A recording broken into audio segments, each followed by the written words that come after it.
You have a lot of different interests and you're amazing at a lot of different things, but you aren't making any money with them.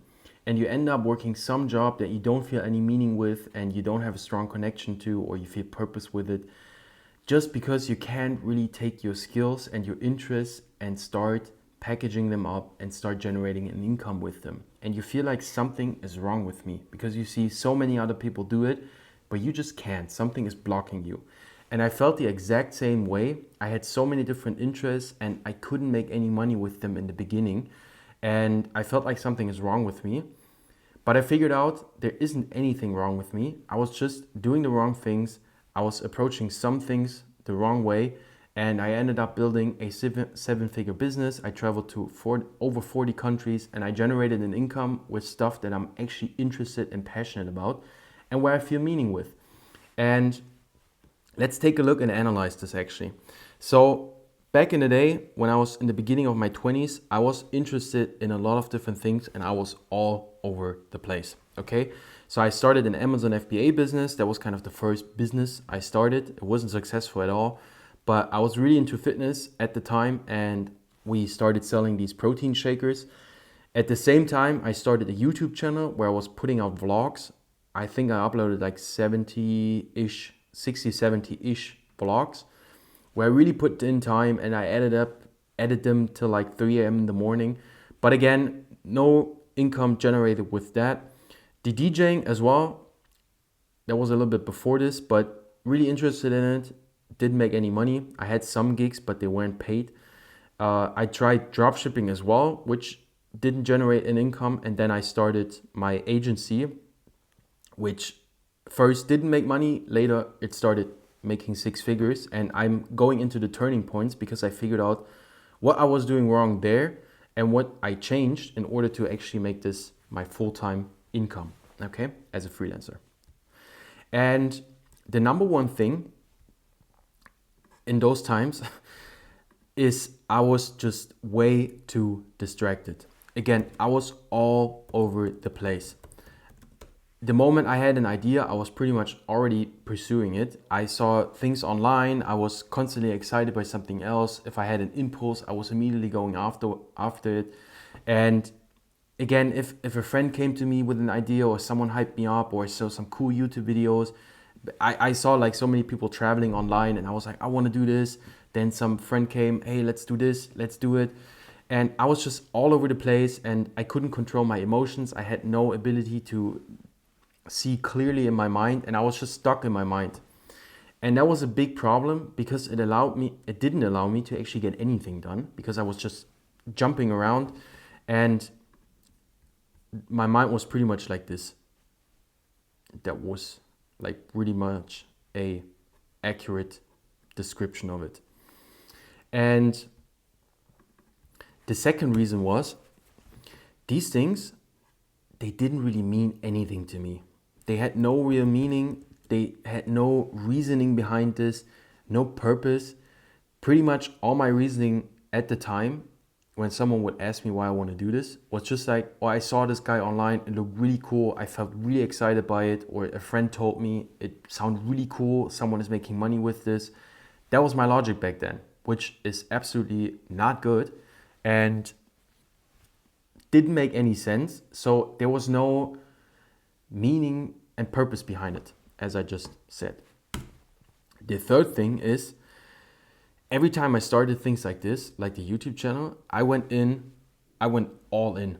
I had this conception in my mind that for some reason, successful people, they go all in, they risk everything, and they go hard from the beginning. They kind of burn all the boats and let's just jump into it. And like all in, okay? And by doing this, I was like the classic graph, like that was me. Like if this is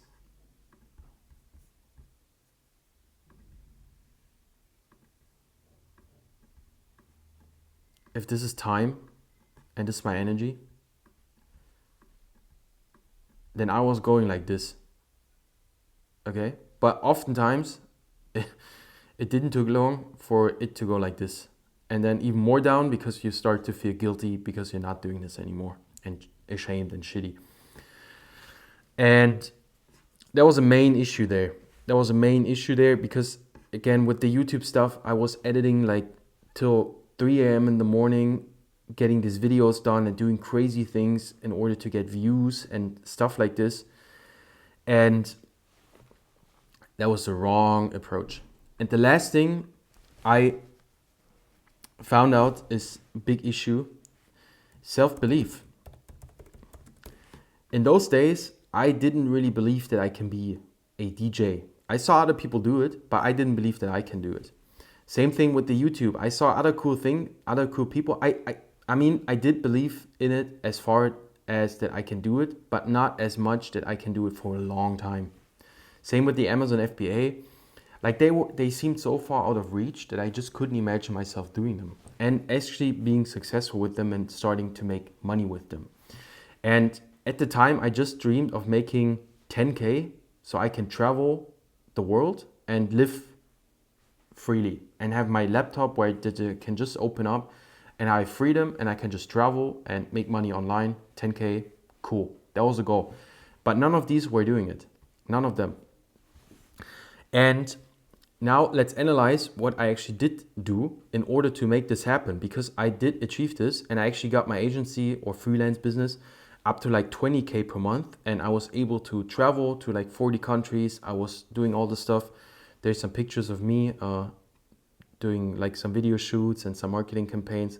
I was really into marketing and like for coaches and stuff like this, which I can go into. I got really into fitness as well, stuck for this for like 5-6 years, and running and things like this, fitness. So in general, so and running like ultra marathons and like a marathon. Yeah. So let's jump into the distraction part. So the first thing I did around this time, like 2018, I got really into meditation and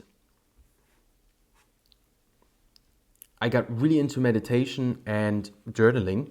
And I did a few meditation retreats, actually 2 in Thailand, that were both like 7 days long, and you have no technology, no talking, nothing, and you meditate for like 10 to 12 hours a day. And I'm not saying you have to do this, but the result was that I went out of them, and one was in October and the other one the year after in February. And that was again 2018 and then the beginning of 2019. And at the end of 2019, I was actually making 10K with my agency, and the next years I did it consecutively, and I built the 6-figure agency right after this. Okay, because what happened there, and you can achieve this with meditation in general if you just start meditating. The meditation allowed me to go actually from this, if this was my mind before, it allowed me to start being like this. I was very clear. I started to really settle down. And the most important thing is when I was there, I was one thing trapped in my mind and I was just all over the place and I was too close to the action. Okay, I was pretty much here. Like this was me, and there was my emotions and my thoughts. And I couldn't separate them. And the moment I felt something, I was just doing this and I was just not seeing clear. But once I started doing these retreats, and then I obviously meditated consistently, like for 30 minutes a day, for even till this day now, 8 years later, I still meditate for 30 minutes every day.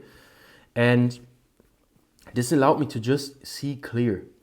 I saw the thoughts for what they are. I saw my emotions for what they are. And once an impulse came up, I had the time to sit back and pause and actually look at it from a distance. So what happened there is usually I had an impulse or someone told me something cool. I got excited. And since there wasn't any distance in between, I immediately acted upon those emotions and impulses. But the meditation allowed me to actually have some distance there and see this stuff from afar, okay? And actually evaluate it with a clear mind. Like, hey, okay, does this make sense? Okay, this is just an impulse. This is just an emotion. Is this good for me? Does this benefit me? Will this get me to where I want to go? And most often than not, it doesn't. So I didn't do these things, but it just allowed me to see so clearly. And at the same time, I started to journal as well. And journaling and writing in general, if you haven't picked it up, I can just encourage you to do so, because it was a game changer for me. And I still journal to this day, but it just allows you to think so clear, compared to what I was thinking before. I wasn't clear on what to do and what I was after. But with the journaling, I could just sit down and I could just write down my feelings. I can write down all my thoughts. And then once I saw it on a piece of paper, again, I achieved some distance and I've gotten to see it more objectively. And then whenever you have these crazy ideas and you journal about a new shiny object that you have, you can see it for what it actually is without all the crazy emotions and subjective feelings and thoughts that you usually have if you just leave it in your mind. And those two things allowed me to be more focused, more clear on where I want to go, much less distraction, because most of the distraction, obviously, it comes from social media and having a busy life and having like lots of people around you and social media and TVs and furniture and like just a busy life. But a lot of distraction comes from the inside, from your thoughts and your emotions that distract you. When you sit down and you have like all these thoughts popping up and all these emotions coming up, they then drive you to do something else. But once this is gone, you can just focus on one thing and you calm. You're like, okay, let's just breathe, relax. We can just take a breather here and see and take a moment to actually evaluate if this makes sense, what I'm about to do. Okay, and once you have this, you start to have some clarity and some calmness. You can go into the next part, which is meaning. For me, these two meditation retreats, they allowed me to get more meaning in my life, because I was just sitting there for 12 hours a day, meditating and just with myself for 7 days, no distractions, no talking, nothing. Where I was sitting down and I was like, okay, what do I actually want in life and what is really important to me? Because oftentimes I was chasing things that weren't really important to me. They just seemed exciting and they were hyped by someone on social media, but they didn't really mean anything to me. And they weren't important to me because they had no meaning behind it. And I did find out in these retreats a lot about my values and what is really important to me in my life. And you can do this, meditation will help, but if you also just sit down and you take some time in your life to put everything away, to just be with yourself alone in a room, and figure out what kind of values you have and what is really important to you in life. Like long term, in 10 years and 20 years and 30 years, take the time to just be with yourself and figure this out. It will change your life. And this is not even, I know it sounds really cliche, but it certainly changed my life. And I still do this every year. I do a week where I just sit down in silence. I have no distractions. I did it in the beginning of January. I went to Bali and I was a week there in nature where I was all by myself. I had no distractions, no phones, no nothing. And it allows me to just center down and figure out what is important to me, what means something to me, what are my values, what do I really value in life. And once you have your values clear and what is most important to you, then I was able to start setting goals that allow me to achieve what is really important and valuable to me in life. Because again, we set goals not because they're shiny objects. We set them because we have our values over here, and those are my values. And I feel like that if I set this goal, it will allow me to achieve my values. That's why you set them, okay? And this will give you incredible meaning because you're not chasing some random goal like, hey, I wanna be a videographer and make money with it. Okay, but why? Like, what value are you trying to achieve? What kind of things are you building that are really important to you? But if you have your values and you know, like, hey, I value adventure in my life, I value freedom, I value whatever, belonging, and you know, by being a videographer, you can travel the world, which will give you meaning. And especially if you maybe become a videographer for documentaries or for like a travel YouTuber or something like this, then you get to have all these different adventures. Second of all, if you have belonging and you work with cool people, either on documentaries or with other YouTubers that do adventurous stuff, then you achieve those two values. And the freedom, if you get paid to do it and you travel the world, then you literally achieve all your three values that you have. And it's going to mean so much to you, and it's going to be also so fulfilling because you're not doing some shallow thing. You're actually fulfilling your highest values and meaning in life, okay? And Also, if you figure out like what your why is, pretty much, like what kind of things, again, what's really valuable to me, to you. For me, I figured out like meditation and stuff like this, and personal development and inner work is really important to me. So I started my agency around that, and I was working with coaches, consultants that were doing like personal development stuff and helping people to live their best life. And that gave me so much meaning because I was doing the work with them, and then I got to write, which also gives me a lot of meaning and where I can be different and fulfill my values. And that allowed me to actually achieve my values, which I did it for such a long time, and why I pursued it. Then the next thing is the all-in mentality.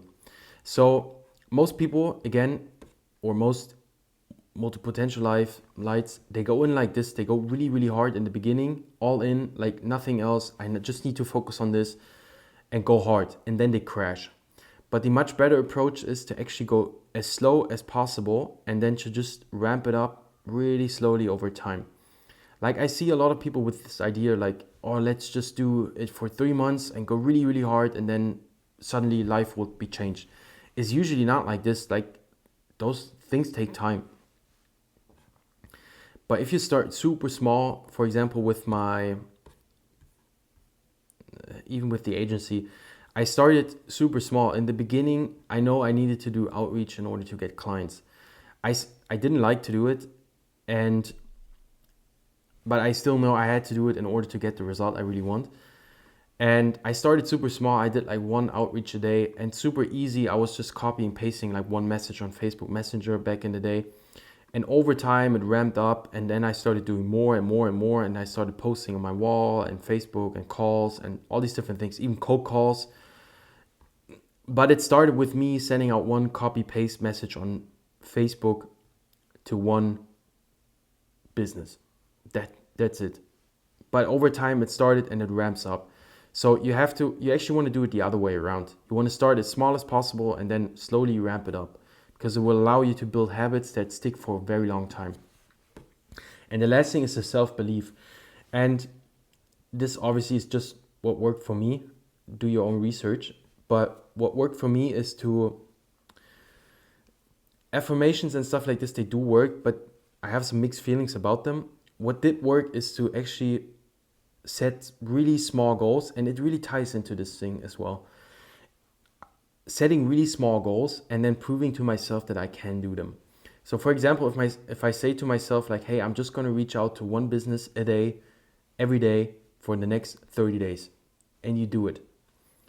Amazing. Now you already proved to yourself that you can do the things you tell yourself to do. And next month, maybe you can do 5 or 3, and you do this for another 30 days. Okay? And then again, and then again, and then again. And over time, it builds up your self-belief, and you start to believe that you can actually do this. And you start to believe that you can achieve the result. Even I remember when I started like 10K, it was so far out of my mind. I just couldn't imagine myself doing this. Obviously, if you see other people do it, it helps. But then by just starting and not really focusing on this, but to just focus on, okay, am I able to reach out? Am I able to write like 200 words every single day? And then doing all these small things, and over time it just builds up all this momentum and the skill, and it stacks. And I achieved the result. Okay, so kind of doing the opposite way, like if you not go all in, but you go really small. And the thing is, usually you don't go small and you have this feeling you need to go in hard, is because you feel rushed and you feel like you're behind. But if you start meditating and journaling, and you start to calm down, and you see things from a distance, and you just chill more, and you pause before you do, and then you figure out your values and what is really meaningful to you, then you have 2 things. You have the calmness and you have the meaning, which allows you to take time and be more patient with it, because you know this is the most important thing. You're calmer, and you can just start taking and building it small, and then proving it with small wins to yourself.